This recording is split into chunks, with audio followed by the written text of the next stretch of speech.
sekarang minta maaf sambil nangis-nangis. Ada yang nyeletuk wartawannya sinetron katanya gitu. Ini pelajarannya Bunda buat kita semua bahwa setenar apapun kita, seviral apapun kita di sosial media harus tetap menjaga sikap ya.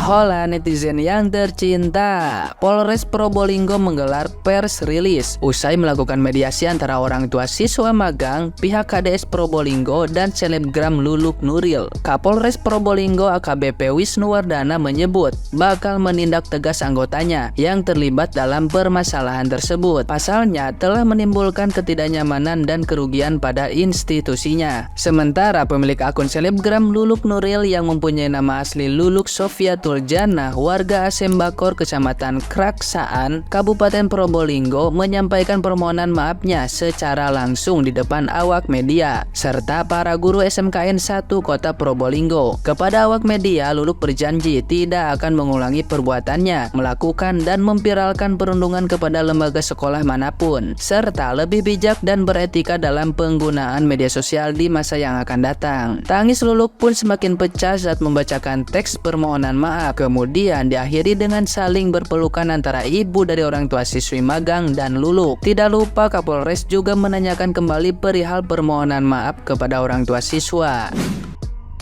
Dengan segala kerendahan hati dan kesadaran diri, saya mengucapkan permohonan maaf yang sebesar-besarnya atas ketidakbijaksanaan saya dalam menggunakan media sosial yang telah menyebabkan kegaduhan dan perhatian masyarakat saat ini.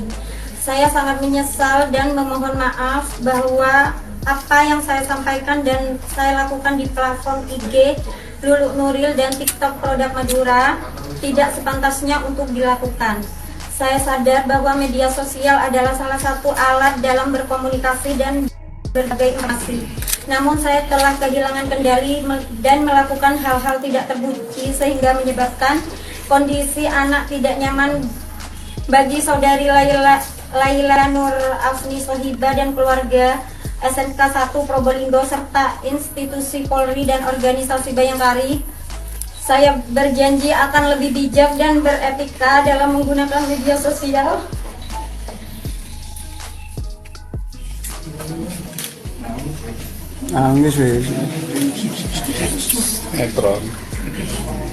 Hari ini adalah pelajaran yang sangat berharga bagi saya. Terima kasih atas perhatiannya. Sekali lagi saya mohon maaf yang sebesar-besarnya.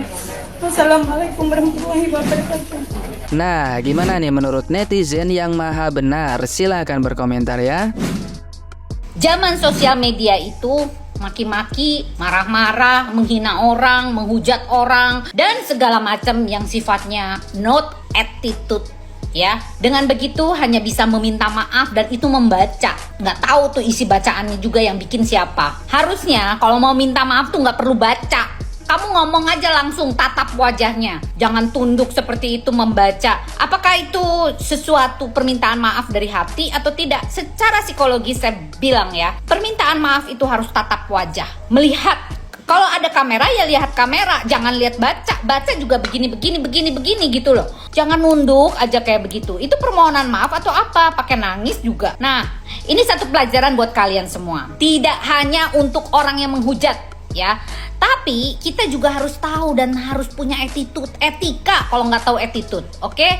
Saya mohon Kapolres Probolinggo, jangan sampai orang-orang seperti ini tidak diberikan sanksi, baik sanksi jabatan atau sanksi sosial apapun yang Anda bisa jadi kebijakan di sana. Oke, supaya istri-istri para Polri atau Bayangkari tidak semena-mena dan merusak institusi. Oke, salam Lita Gading. Wah, iki toh sing jare bojone polisi. Kok omongane cacuk ngono? Mau bocah dicacuk-cacukne iki piye to? Sing luwih tuwa kudune ngajari sing genah, ngerti bojone polisi ngekeki contohe sing apik. Ora kok diuntal malang cacuk-cacuk. Walah. Awakmu bojone polisi diunekke cukne ya gelem. Bojone polisi kok nalari kaya ngono. Akhire kaya mbung kaya ngono. Walah, Mbak. Belenono cacuk. Cocok. Akhirnya udah minta maaf ke sosial media dan udah membaca puisi. Oke, Lulu Nuril diperhatikan lagi dan jangan melakukan hal yang sembrono lagi. Ngomong-ngomong tentang Lulu Nuril ya, yang bikin puisi kayak gitu ya, ya berpidato lah kasarannya. Ingat-ingat gue zaman dulu sih, ketika gue nginap S1 sebagai gangster, gue inget banget, bener-bener inget banget. Gue dulu pernah ngomong ceplas-ceplos, ya asal ngomong lah kasarannya kayak gitu mengenai tentang ya perguruan kasarannya. Oke, sorry kalau misalnya ini flashback lagi, dan ini juga sebagai bahan pembelajaranku kalau untuk ketika lagi mengkritik orang, aku harus yang namanya itu berhati-hati. Ya, gue udah pernah tuh ya bikin klarifikasi kayak gitu, udah pernah banget. Gue ngeliat dulu aja ini, kayak ngeliat gue dari dulu gitu loh, ngeliat cerminannya itu kayak gue dulu. Jadi so guys, bagi kalian yang aktif berkonten di TikTok, kalau mau mengkritik orang, oke, atau berbuat apapun, dipikir terlebih dahulu, karena netizen itu maha yang namanya itu benar. Sekali lo bikin kata-kata yang menyinggung, bahkan memberi opini yang sekiranya itu membuat netizen itu gregetan, siap-siap aja. Satu kata 1000 makna, atau bisa katakan 1000 laporan. Wow. Oh, tadi wingi pas ngelabrak arek magang ora sadar diri to. Ya yo kowe iku. Parah temenan wes.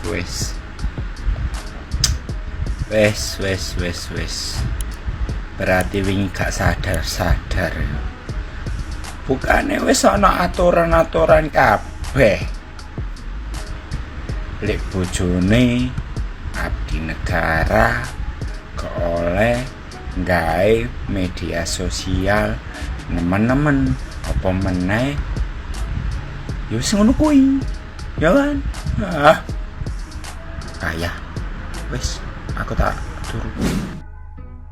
Meskipun membaca teks, paling tidak sudah ada etikat yang baik untuk meminta maaf. Itu pentingnya attitude yang baik. Selain penampilan yang baik, dandan yang baik, ditunjang lagi dengan attitude yang baik, akan semakin disegani. Apalagi ibu kan yang berseragam pink. Paling tidak ya buat contoh lah bagi masyarakat biasa seperti kami ini. Begitu ya Bu, semoga tidak terulang, semoga tidak hanya sebagai syarat aja minta maafnya ya. Tidak bagus ngatain orang seperti itu, gak pantas ngatain orang bab-bab gitu ya Bu. Tapi nih ya menurut gue ya, walaupun lo anak magang tapi lo punya attitude dong. Lo ngebawa nama sekolah lo ke situ, harusnya lo ngelayanin orang yang dengan baik gitu loh. Pasti di sekolah juga diajarin kok gimana cara pelayanan prima ya. Melayani orang siapapun orangnya harus dilayani dengan baik. Gue di sini nggak ngebela sama sekali Bayangkari itu ya. Tapi di sini pelayanan itu memang nomor 1 gitu loh. Cara ngomong si anak magang ini bener-bener ketus. Mimik mukanya juga kelihatan kalau dia itu lagi jengkel gitu loh. Nggak usah Bayangkari deh, gue aja ya. Kalau di tempat gue beli nggak dilayani dengan baik, gue pun juga bakal panggil manajernya. Karena kita udah beli, kita ke situ beli bukan minta ya. Kecuali kita minta terus dilayani dengan dudes atau ketus, itu nggak ada masalah karena kita dapat gratis. Ini kita bayar, dan kita pun sebagai pembeli nggak mungkin komplain kalau misalnya pelayanannya bagus. Dan ini aku heran banyak banget di kolom komentar, kan dia anak magang, dia nggak bisa disalahkan. Lo kalau misalnya baik, pelayanan lo bagus ya, lo nggak akan pernah dimarahin orang gitu loh. Orang pun juga happy ketemu lo, dilayani sama lo. Besok-besok aku sama mbak itu lagi deh. Tujuan lo magang tuh untuk belajar, banyak belajar di situ. Dan setelah magang, siapa tahu masih dipakai sama tempat lo magang itu. Misalnya, oh anak ini bagus nih, aku ajak kerja di sini aja deh, dan lain-lain gitu. Intinya, walaupun lo anak magang, walaupun anak kerja tetap, walaupun kerja kontrak, kerjalah dari hati ya. Karena customer itu berbagai macam bentuk, sifat, dan lain-lain. Ya kita layanin aja dengan baik. Karena di saat kita ngelayan dengan baik, mereka akan segan sama kita gitu loh.